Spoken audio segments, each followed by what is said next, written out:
At dahil nga na-miss ko na mag-travel, nagtingin ako ng mga videos dun sa mga past travels namin ni Beppy. Ito yung time na naghahanap kami ng mga susuotin para sa Baku travel namin. Winter time nung pumunta kami, kaya naghanap kami ng mga panlamig na damit at sapatos. Hindi naman kailangang mahal yung mga damit, basta ang mahalaga komportable lang. Pagpunta nga namin sa airport ay nakaboots na kami at naka-warmer na din sa loob. Ang inaasahan kasi naming temperature pagbaba namin dun ay nasa 10 degrees lang. Kaya yung mga jacket din namin nasa mga hand carry namin. Maaga kami pumunta ng airport dun para hindi hassle.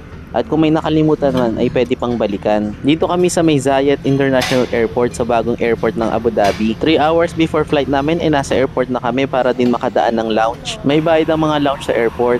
Pero dahil meron kaming credit card na may free access sa lounge, ay libre kami. At pagpasok nga dito sa lounge, ay ang daming pagkain. Meron pang breakfast, pang dinner, may mga cereals, tinapay, may chicken, beef, salad, coffee, water, juices. Andito na yata lahat. May free access sa wifi. Pwede ka rin mag-charge ng mga gadget. At yung mga upuan nila ay napaka-komportable. Pwede ka magpahinga. Isang paraan din to para sa pagbabudget namin. Hindi na namin kailangan bumili sa labas ng pagkain dahil dito pa lang busog na kami. At nung natapos na kaming kumain, lumabas na din kami para hanapin yung gate namin. Para din makapaglakad-lakad at bumaba yung mga kinain namin. Hindi kami nahirapan hanapin yung gate namin kasi kompleto naman yung signage dito sa airport. Pagdating dito sa gate, ilang sandali lang ay boarding na.